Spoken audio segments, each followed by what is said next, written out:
Okay, so we are ready to get started. First, we'll have Selena Shands from Full Capacity Marketing. Selena, you can take it from here. Okay, thanks so much, Veronica, and good afternoon, everyone. It's so nice to, quote-unquote, see everyone on the webinar today, and we're very excited about the topic we have, which is building an effective outreach plan for adult education.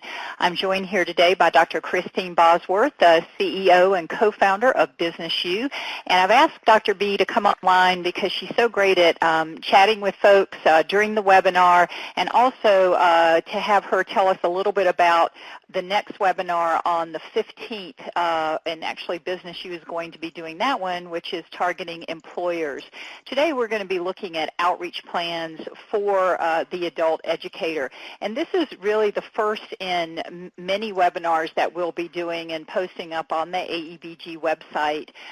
As a reminder, before we get into the agenda today, we did a kickoff webinar not too long ago about the proactive storytelling campaign that we are developing, and actually piggybacking off the national campaign called Educate and Elevate. And we've adapted this campaign for the state of California for the purpose of proactively telling our story to key influencers and also to our communities about all the great work we're doing in adult education and the efforts. And with this, we're also developing these series of webinars and toolkits to help you better tell your story more effectively for your regional consortia and for your individual organizations as well. So Hi, Selena. This is Neal. I'm sorry I was a little late. Oh, good. Hi, Neal. You want to say hello to the group and just kick it off for us? Okay, great. So welcome, everyone. This is Neal Kelley from the AEBG office. I'm really excited about today's webinar. In the old days, everybody would say adult education is the state's best-kept secret. Well, no longer, as we do this marketing and outreach and toolkits, we're no longer going to be a secret. So I'm really excited to see this many people on the call today, and I'm excited to see the products that Full Capacity Marketing and working with the field have developed. And so this is all going to be rolling out soon, and so I'll hand it back to Selena. Oh, fantastic, Neal, and I love that positive attitude. We are not going to be the best-kept secret, and that is for sure. The whole idea is that we become very savvy about telling our story, and that takes some strategy behind it. And, you know, we have a lot of different target audiences that we work with in adult education, and so what we're doing in these webinars over the course of the next couple of months is breaking out those target audiences, because certainly one size does not fit all, and then giving you the tools to help you be effective within your area.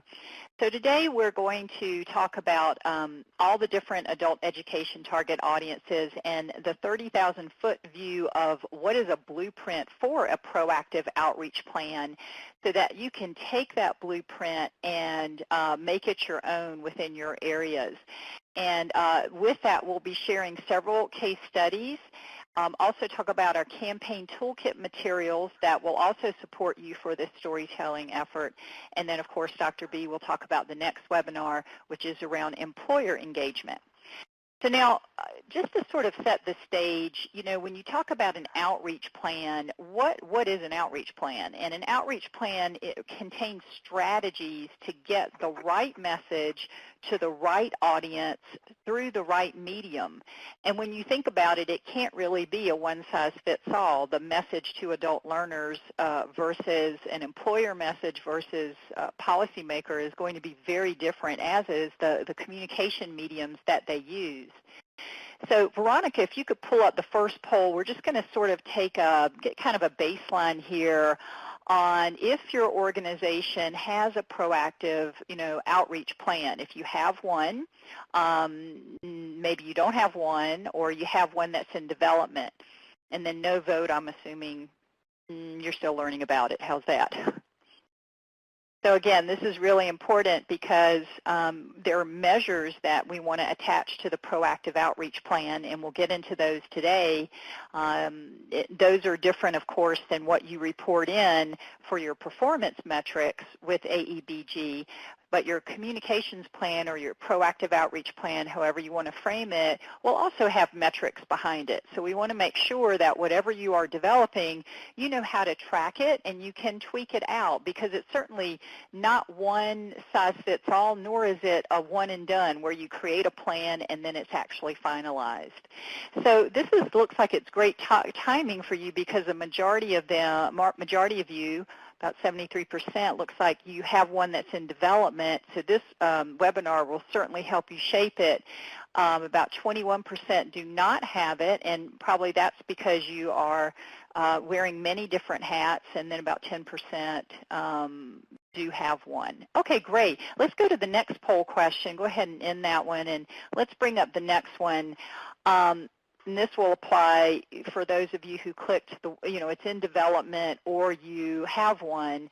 What are the audiences below that your organization proactively targets for outreach? And when we look at these are certainly all of the ones we think about adult education audience. The adult learners are probably the one that we most commonly want to attract for enrollments and bringing our strategic plans to fruition. But there are also employer targets who help us with work-based learning opportunities for placement, even for partnership on if we're doing sector strategies. Community-based organizations can certainly help us in partnering, and then the news media and legislators are definitely key influencers. And yes, it looks like the majority of you are looking at adult learners. So all these other populations too are very important to moving our mission forward. As Neal said earlier, we want to not be the best kept secret, right? So in order to do that, we have to have a wide net for our messages and very tailored messages for each of these audiences that you see on the screen. Okay, we can close that out and get back into the PowerPoint. And all of you have access to the slide deck as well, which is really your blueprint. It's got a lot of information in it.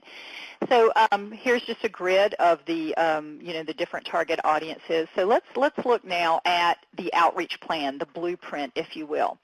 There are 4 steps that you need in developing an outreach plan.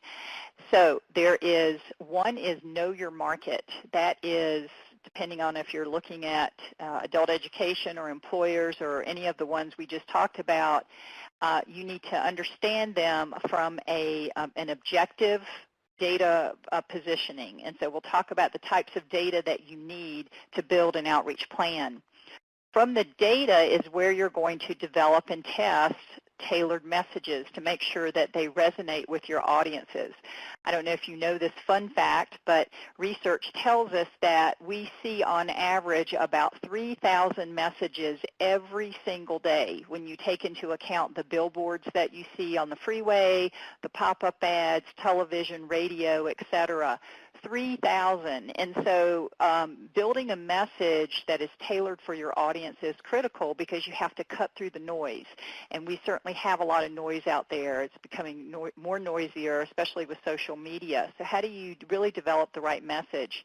And then once you have that, how do you deploy the message? What are your outreach strategies? Should you be using social media? What are the best methods to get that message out? And then, of course, measuring effectiveness. So these are all the topics that we're going to cover today, and I'm going to start with know your market. Now, in building a plan, we tend to know a lot of demographic information about the adult learner. In fact, a lot of you, or most of you, when you build your 3-year strategic plans for AEBG, you have to define these, and there are a lot of sources that you use. So demographics is the who, the age, the gender, education level, and so forth. What we tend not to have, which is very important in building an outreach plan, is what's called psychographic information. And these are the motivators of your adult learners. What are their hobbies? What do they value? What motivates them to take an adult education class or go down a specific pathway? What kind of media consumption do they use? Spending habits, opinions, interests, all of these things that really help us to understand what would motivate an adult learner to engage with us, because at the end of the day, that's what we want them to do. Now, capturing psychographic information can be done in a multitude of ways. You can survey your students, you can, deploy questionnaires, you can do this online. We found that personal interviews are a great way to do this with the students in focus groups. And sometimes, because this data is not available on file, we'll actually go and interview the folks who are in contact with the students because they know them the best. So your transition specialists, your counselors will also have a lot of insight into what motivates an adult learner, as well as what are the barriers that they have from enrolling, participating with you within your special programs. Now, I'm going to give you a case study in this, but I just wanted to share with you some sample kind of questions that are psychographic in nature. So here was one, this was for community college. How important were each of the following factors in your decision to enroll college? This is one we did with a community college district. Is it to get a good job, to make more money? What are the things here? And we have them rate very important, important, somewhat, or not important at all. This is just a sample of a question. Now, why might we want to know this information? Well, because when we communicate with them, we might want to ask them a question, is what you're needing is a good job? Then we have some solutions for you. So it helps you to sort of tailor the messages accordingly. Here's some other ones from an adult learner population in adult schools that we did. So which of the following characteristics describe you? Are you family-oriented, social, responsible, competitive? Which of the following activities do you personally engage on a regular basis? Attend church, go to sporting events, watch TV, etc. One of the things you're going to find, and Dr. B says this all the time, we go where they go, right? So when you're going to a proactive outreach plan, where do they congregate? Where are they primarily spending their time? And if you can engage them in one of those activities where they're at, you're more than likely to be able to share information and get new prospects into your program. So I'm going to give you, before I get into that, this is another slide here that I want to share with you. The other thing, very important, that you want to do with this information is you can put responses to your questions into what we call developing a persona. And after this one in particular is called Young and Rubicam. It's a cross-culture of consumer characterization. And what it does, it allows you to take all the data that you've had in conversations with students or questionnaires and personal interviews, and you can actually come up with a picture of the typical student of that audience that are you're looking to target, just based on those answers. And we use this one. This was done by a global advertising agency that helps marketers know, like they call it the 7 different kinds of people in the world. Now, don't get hung up on the fact that we're doing like profiling or, trying to generalize about our audiences. What this does, it actually allows you to pinpoint what is important for your typical students so that you can create the right messages. And then by comparing the answers from your research to this chart that you can get online, you can get a better picture of what motivates the students. So, for example, many transitioning college students tend to be succeeders. You see them in that category. For adult education students, while many aspects have strugglers, they may also have some succeeder tendencies or even an explorer kind of characteristic. So what you do here is you look and you decide, which, based on the data, which 1 or 2 profiles match your audience, and you can look at your demographic trends, and that helps you narrow down kind of the picture of a typical student that you are seeing.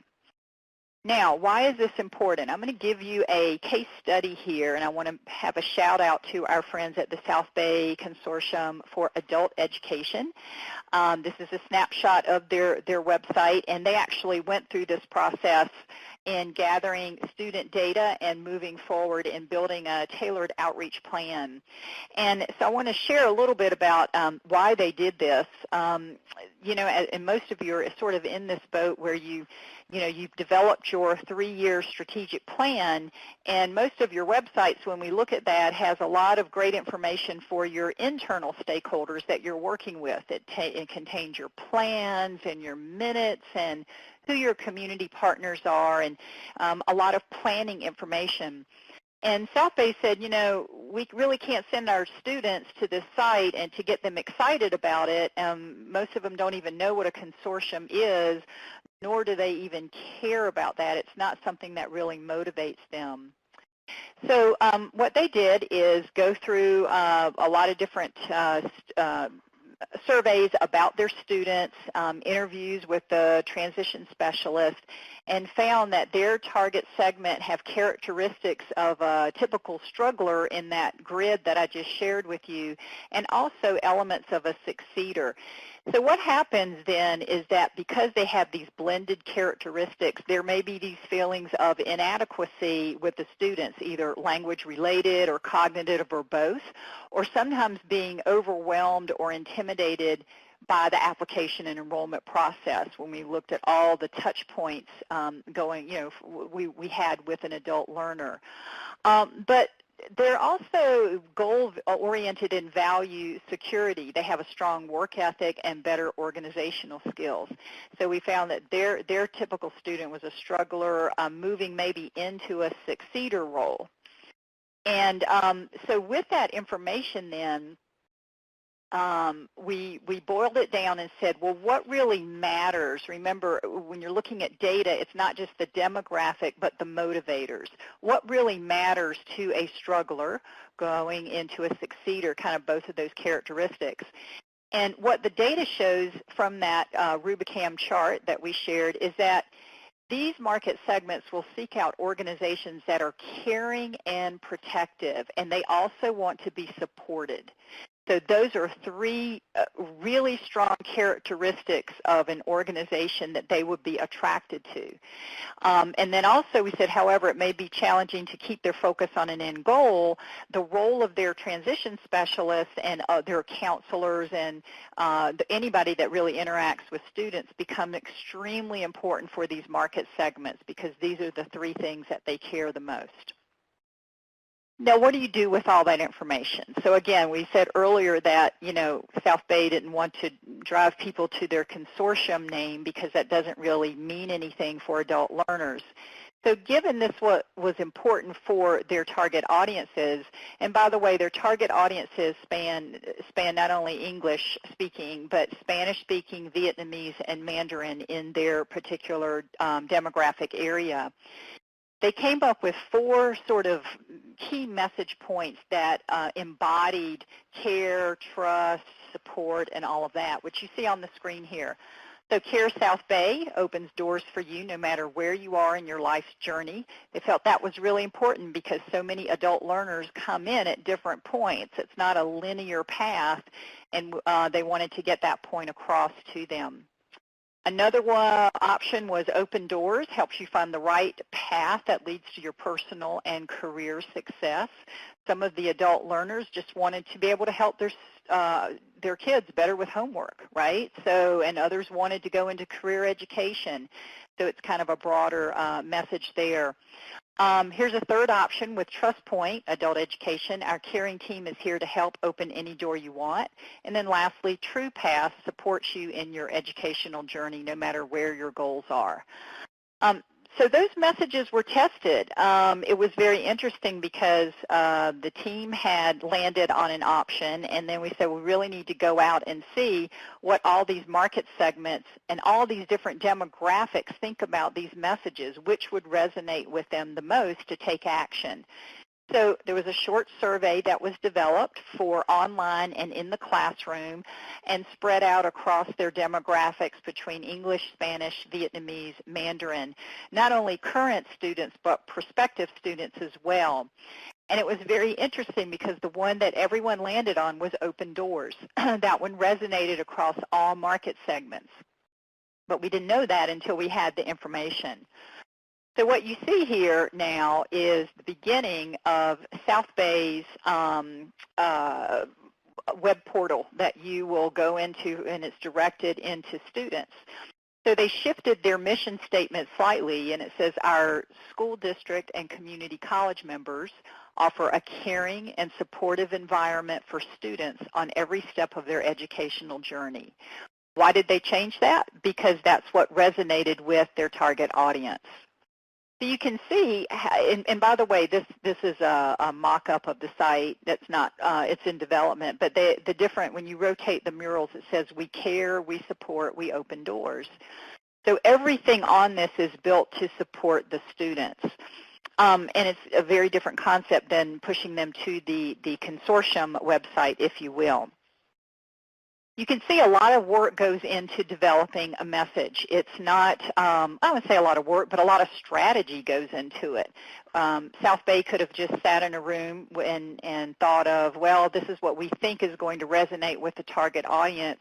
But you can see by really testing it across the demographics and getting a profile, it really helps to hone down what we call your positioning strategy within your market. And again, it's not a one-size-fits-all. This is an example of what works in South Bay. Some of you may be in other very different types of areas where your students are going to resonate with other things. This is an example, another positioning example of the Youth Adult Internship Program. This was a program from Mayor Bloomberg in New York, very urban area. And, you know, you can see here even the logo design itself is very urban-like. But what's important in this is going back to our Rubicam grid, what we found is that youth felt very put down in this market, that they were perceived as lazy and not as good as other students. And so we wanted to create a positioning example, this team did, and you can see the tagline is where youth get down to business, meaning if a business hires this youth population, they're going to have a population that is very motivated, and we've set the bar very high. So very different messaging strategy. This one was for the School of Career Education in Riverside, connected to the world of work. Why did they go there? And then they had another message, students love us. Well, based on research, they found that 100% of students, 100% would recommend this school to a family member. So that was very much then a message point, because that's what their student population really felt, and also connected to the world of work, meaning their instructors were very connected in to private sector with their curriculum.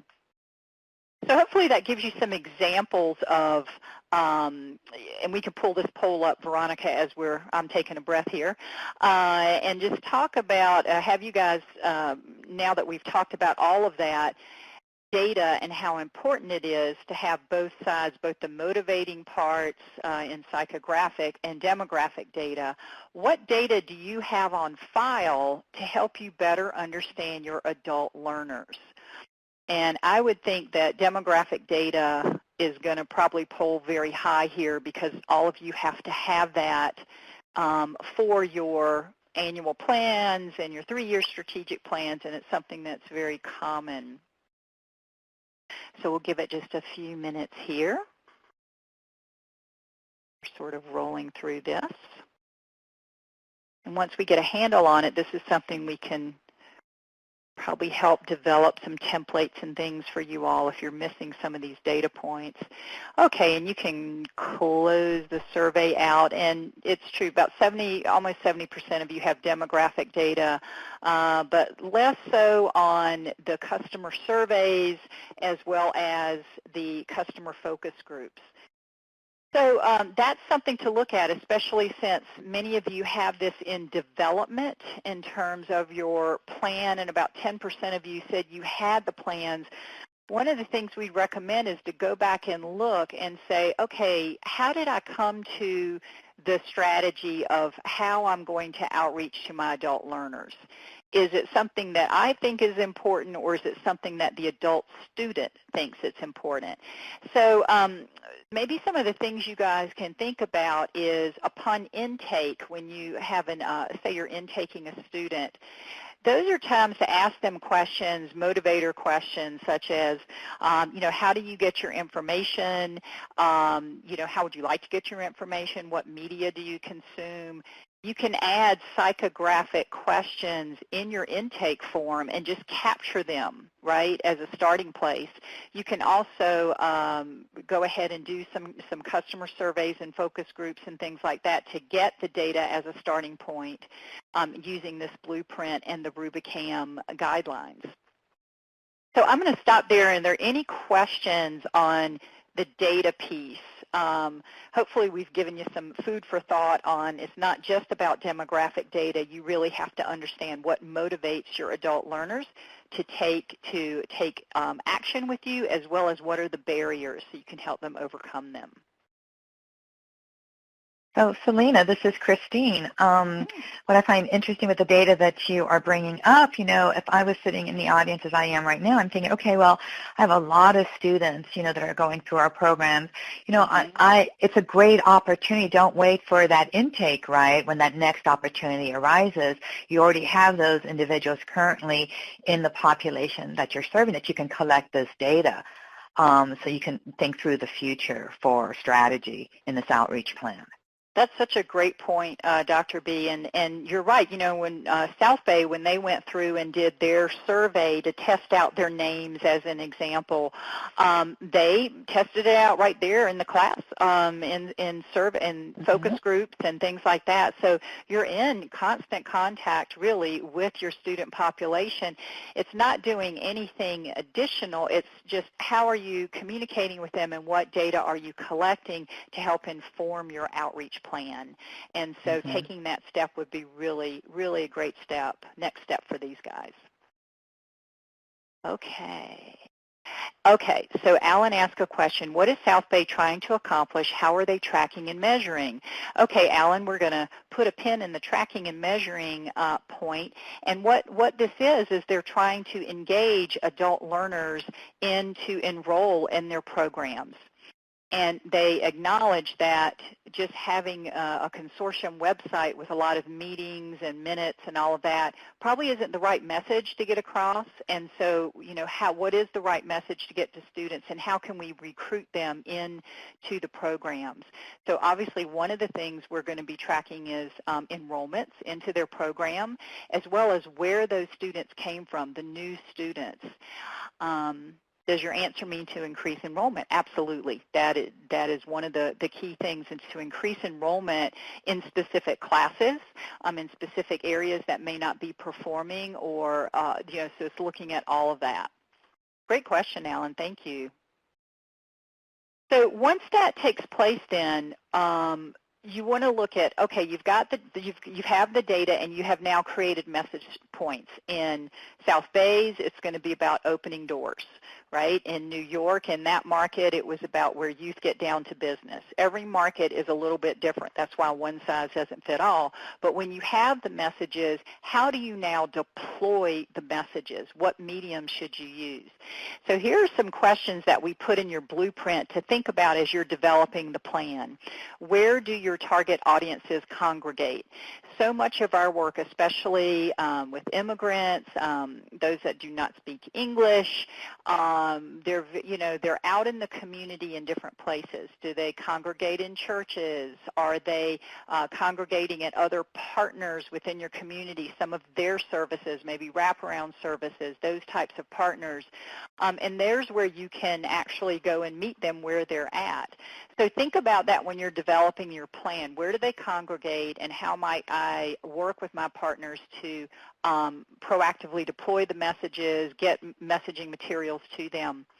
What types of media do they consume? This may really surprise you, and Dr. B will talk about in the next webinar how different employers are than students in terms of the media that they consume. So, is it social media? What is it? What are the mechanisms that they use? All of that are really important to develop strategies. The other thing is, what are the touch points within your AEBG consortium members? What do we mean by that? Well, if you look at it, you may have, anywhere from 8 or more members, or some of you have less members of adult schools and community colleges, and all of your members are out there interacting with students. Where is that happening, and are all those touch points, as in the next question, standardized? So let's just say, in South Bay, we're going to do a little pilot with the transition specialists so that they all have a common intake form. They're asking the same types of questions that we can evaluate on a regular basis to help inform their plans. Also, if I have a different message about the consortium, whatever your name is that you are deploying in the community, and another partner is giving a separate message, that's an inconsistent touch point. And then if I go to the website and that's saying yet another thing, these are all the touch points you want to look at. Where am I deploying messages, and how can I get them consistent so that the community then starts to understand what is adult education, what do you do as a consortium, and how you do it, and what are the benefits for participating. The other question we'd recommend you think about in your plan is, what community events might you leverage for outreach? So certainly in the South Bay, as an example, they have lots of community events, and that's a great opportunity to go and talk to prospective adult education students with booths and materials and that type of thing. And then what tools do you need to communicate effectively? Let's say you've learned your market and maybe they're not tech savvy at all, and your best method is just to go out and meet them on the streets. So you're going to need marketing materials, some little flyers, things that have very simple, it's a very simple touch point using a marketing material or a flyer, but that might be the best strategy in your market. The point is, you don't know really until you do the research. Otherwise, there's a lot of tactics that are going on without the strategy behind it. And Dr. B, I know, can I call on you, Dr. B, for this, because you love talking about the difference between strategy and tactics. Can you maybe give them a couple of examples to help my point?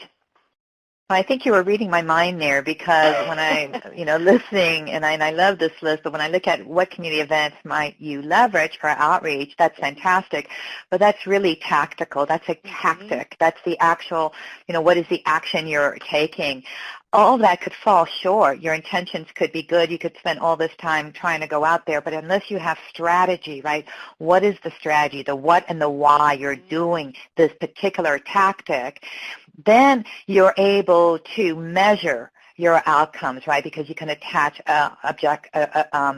objectives to them. So you got to have the strategy first, and we all know this, right? There's a lot of sit in a room, and there's all this big thinking going on. That's just strategy, and nothing gets done. And then you got all these people, like, especially all of us in education, we're such doers, and in workforce as well, and we just go out there and we've already figured it out in our heads and go, well, I'm going to go do this and I'm going to go do that. But what happens is there's no strategy. It's just all this effort. How do we know that we're successful? That's the how we're going about, but we forgot the what and the why we're doing it for. So do you see why strategies have to come first, and then tactics follow, and that's where then you can measure. So you can tweak and you can track. Right. Right. And it goes back to, Alan's question, at the end of the day, increasing enrollment.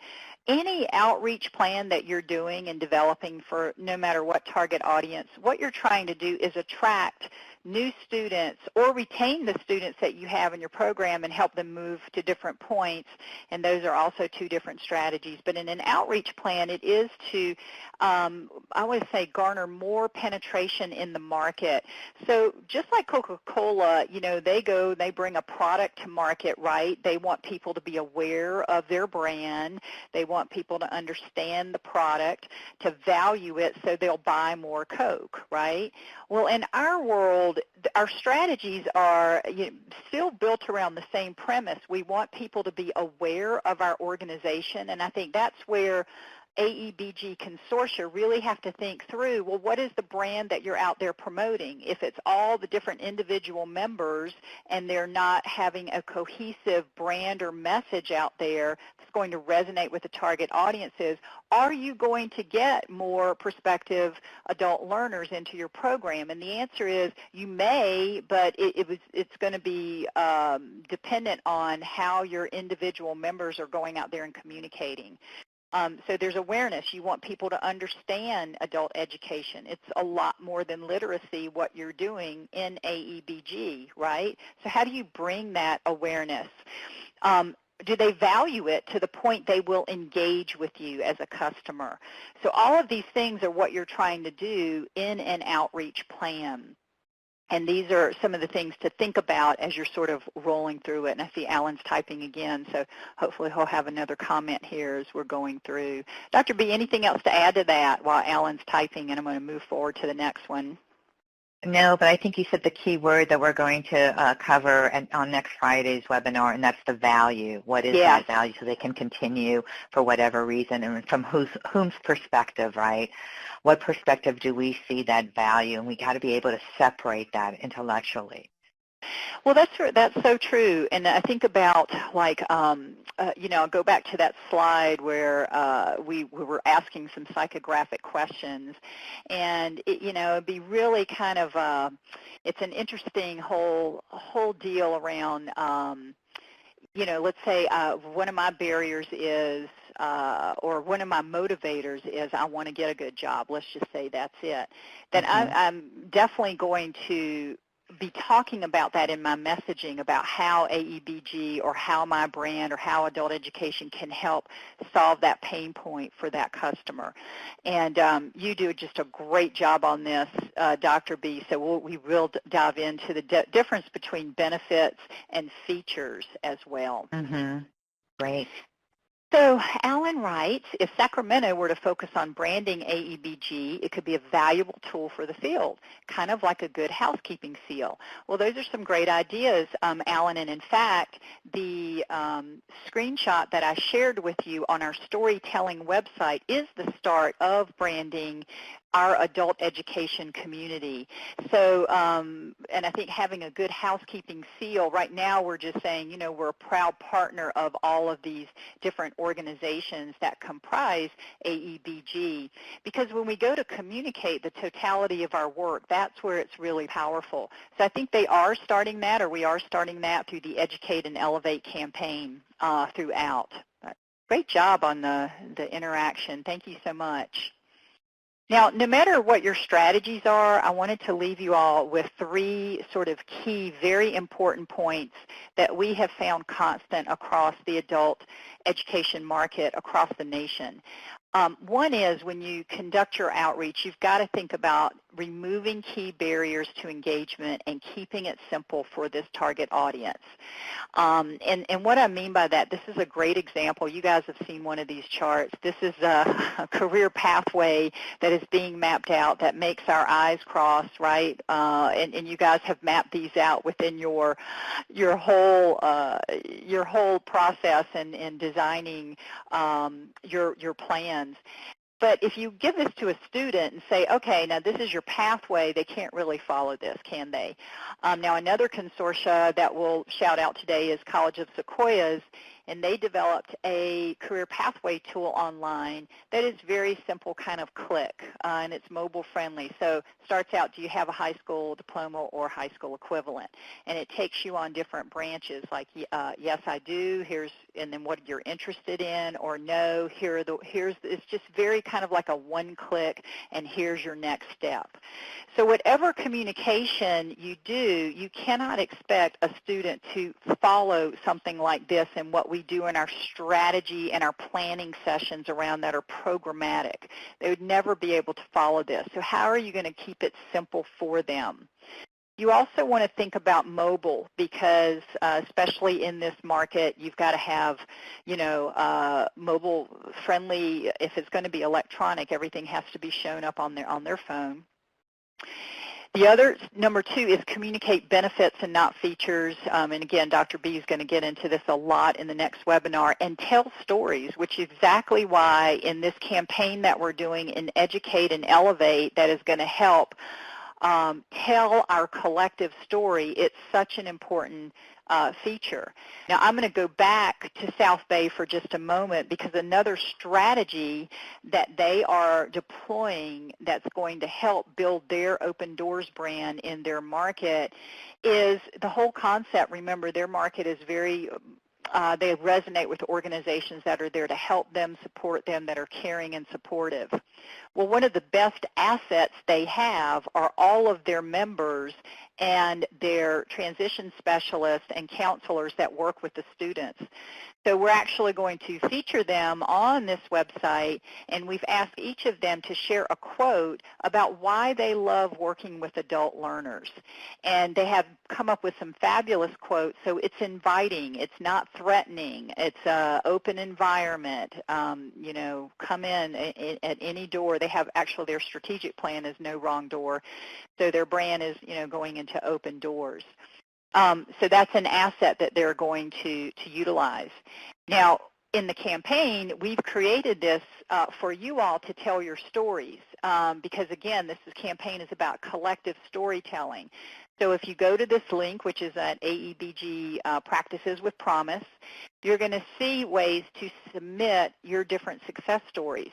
Those success stories are gold for you because they can be in your outreach plan and your marketing materials, on your website, and when you're sharing another student's challenges and then how they've overcome them through your services, you're really hitting the mark with your market here.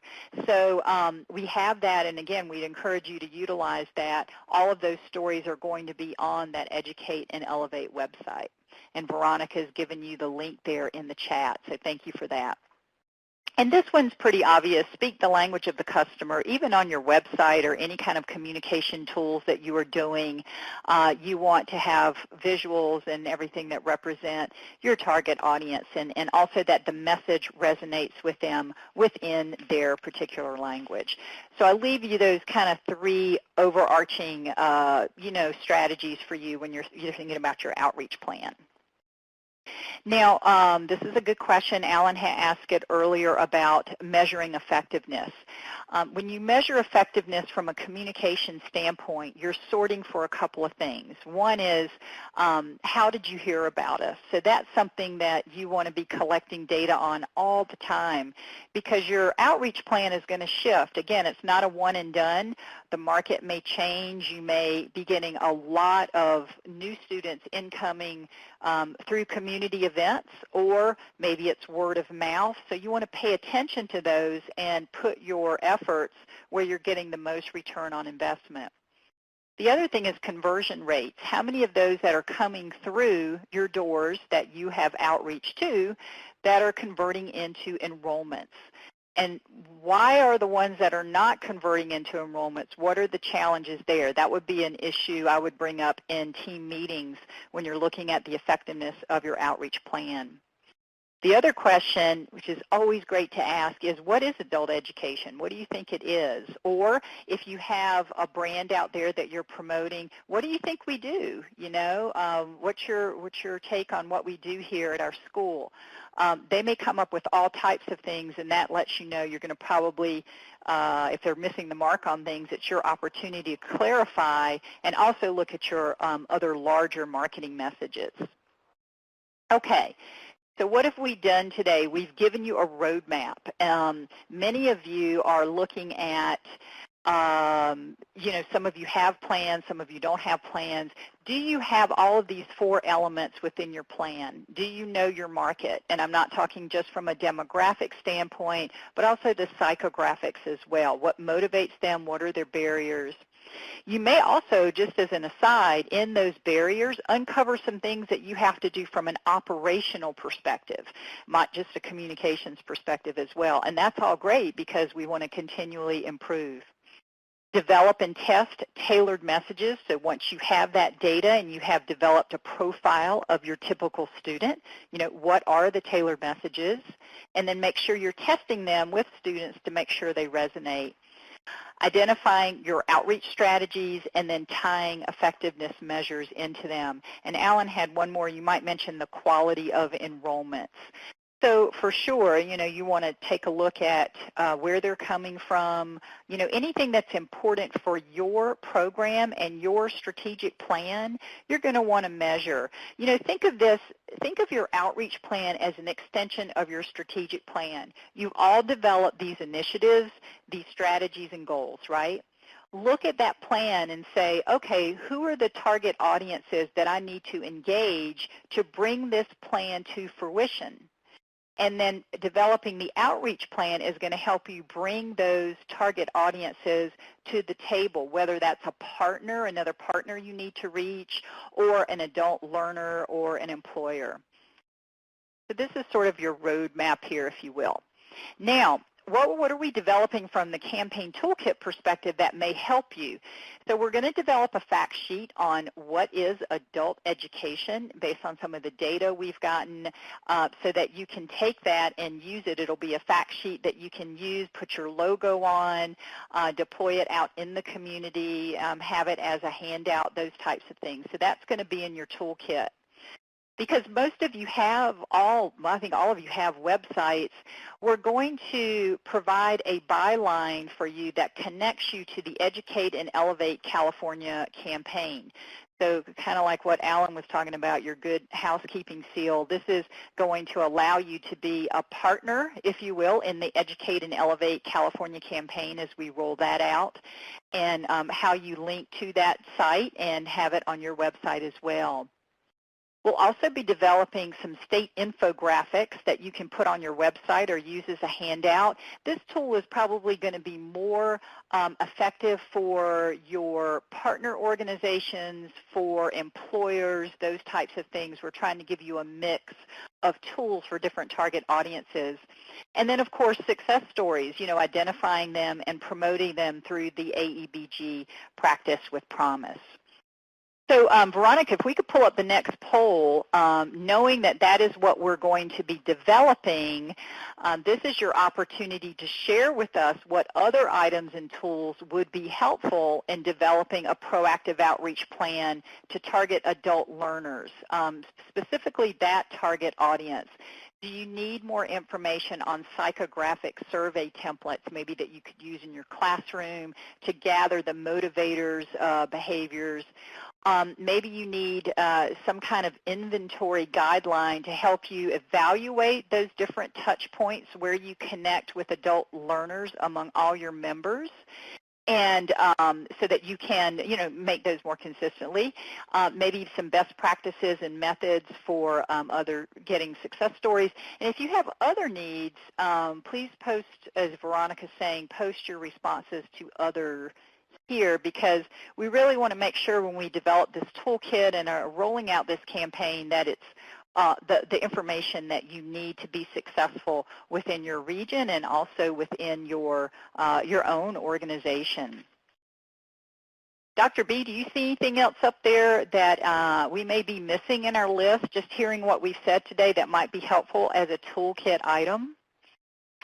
No, it'd be great. I see Paul has written something in the other, which is great. All of the above survey only allows one response. So I think maybe if we gave a couple of seconds more for a few people, if there are other items that they would like to see in there, that they could take a moment to type that in. I think that's really great, and while they're taking time to type that in, I think it'd be a great time, Dr. B, for you to share a little bit maybe about Business U, because we really haven't introduced your organization to the group, and you're going to be leading just an outstanding webinar next Friday at this same time. So can you tell us a little bit about Business U, kind of what the focus is there? Well, thank you for that, Selena, and we are very excited on behalf of the team here to be delivering next Friday's webinar on business engagement, but we have it here as employer engagement, and we will learn on that webinar what's the difference, because there are two absolutely different ways of looking at employers and looking at businesses. So we're going to discuss that as well. So before we get into those topics, as you mentioned, Business U is the only institutionally accredited national organization that specifically focuses on three vertical markets: workforce, education, economic development.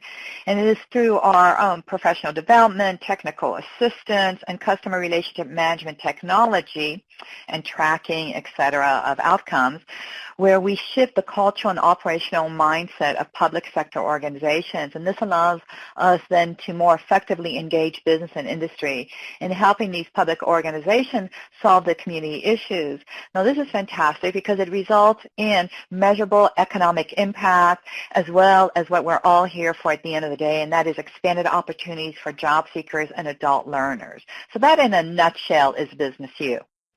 Well, that's really important because, you know, when I think about what we're doing with the Educate and Elevate campaign, Dr. B, it is to inform key influencers about the economic impact of adult education and why it's important. So, you know, the fact that you focus on that and really helping to share the value of adult education, you know, is going to be really important for our funding streams and, you know, helping them be able to do that, I think. So economic impact is a big, I know it's kind of a buzzword right now, but it's a big one, isn't it? Well, it is, just like engagement is a big word, and collaboration and coordination and outreach, but the reason that we don't get to the next step sometimes is because we don't know how to go about it. And with economic impact, you know, it is quite convoluted, but there are so many tools that exist. You know, if you just Google it and you put in some pretty, you know, benign data points, you know, how many adult learners making this amount of money, and then they will be making that amount of money, you know, in a wage increase if they go through this particular training, there is a result, you know, that can come out, that you can show this, and we can talk maybe a little bit more about that with how that can be part of, you know, when you're talking to legislators. But I don't want to take any more time right now on that because you got some great results here that have come up. We do have some great results. So it looks like our survey was only going to allow one response, so thank you for typing in some other things here. I noticed one here, specific information on workforce opportunities in the region and communication with employers would help to communicate better with students. So that's, Dr. B, definitely in your lane. You're going to be all over that next week. And a lot of you are agreeing that the tools that we have up here are of value. So we're going to add these to our list and make sure that we get these out into the field. Okay, great. Veronica, if you could go ahead and pull up the next, or the slide deck again, and we'll continue on here. And Dr. B, I'm actually going to pull up your slide because I would really love to, especially since that was in the chat box about employers and communication. Right. It's good timing here to talk about the webinar next week. Well, that's an excellent segue. So let's do that. So let's take on that very first one. What we're going to do is look at the key findings from Business U's National Business Engagement Study, the only ones that's ever been done. And really, we're going to spend a couple minutes on that, specifically the preliminary findings that are germane to the education market segment, the one that we are all in right now. As an example, this is just a brief data point, 100% of the educators surveyed strongly believe that business engagement pertains to building building partnerships. That's really hard because before you have a partnership, you got to build the relationship, right? So we're going to focus on building that relationship so we can get to partnerships. And also we'll discuss those challenges, getting there, and some of those barriers will also be discussed. We'll then move on to understand the value of strategic long-term and transformational partnerships with employers to, again, expand adult learner opportunities. We need to expand our reach, right? And we can do this with partners. This particular topic will help provide an overview of relationship development approaches that we're going to talk about, such as transactional versus transformational, as well as the differences between strategic that Selena's been talking about all afternoon here and tactical, right? What are those differences in our outreach efforts so we can get to our outreach plan, our blueprint, and make it effective. So that's going to be covered. We're also going to talk about how to apply the employer perspective for successful engagement. So whether your ultimate goal is to expand opportunities with placements, right? Getting your learner customers ready for an entry point on a career pathway or a work-based learning opportunity.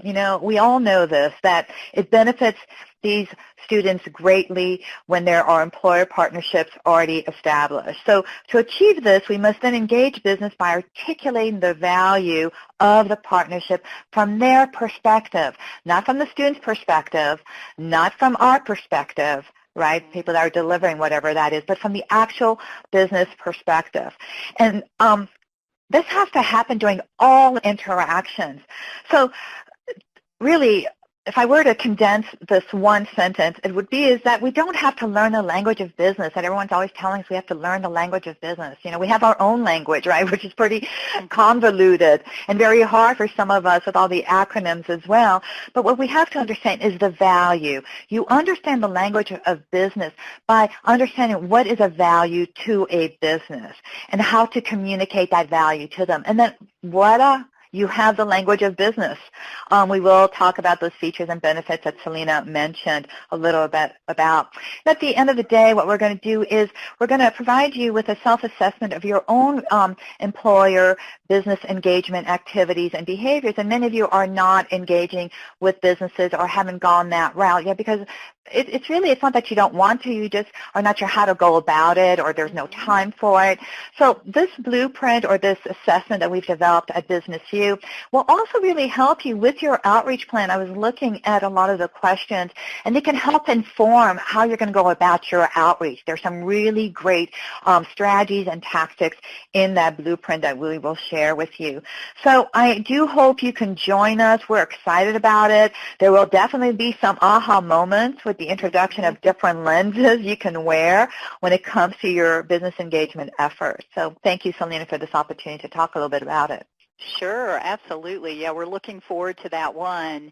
And, just as I go through the comments in the chat feature as you were talking, Dr. B, there was one that I didn't address, and it was, if I can find it here, adult schools were branded before, California Adult Schools Learning for Life. So let's take a step back and talk about what we're doing. We're getting out of our silos here. It's not just about adult schools that we're branding and community colleges. AEBG is coming together to create a more cohesive experience for the student, no matter where they enter in, whether it's an adult school or community college or elsewhere. And so keep in mind that our work, our body of work here is around coming together. AEBG is a combination between CDE and the Chancellor's Office. And so keep that in mind. I know sometimes we come back and we think, well, it really is about just one school or one this, but our whole work is moving into a regional perspective. And the more we can collectively tell our story around what we're doing in our region, the more powerful your individual brand is going to be. So that's the whole focus behind it. I'm just looking, Dr. B, I don't see any other questions, but if you do have questions, as Veronica said earlier, our friends at SCOE are just doing an outstanding job, and they've created a contact support form. So if you have questions from this webinar or others, just make Yes, sure Selena, that you I are believe Neal definitely using that. he has exited the they'll webinar. deploy the But thank you questions to everyone for us as participating in well. today's webinar. I hope you received a lot of great Okay. information in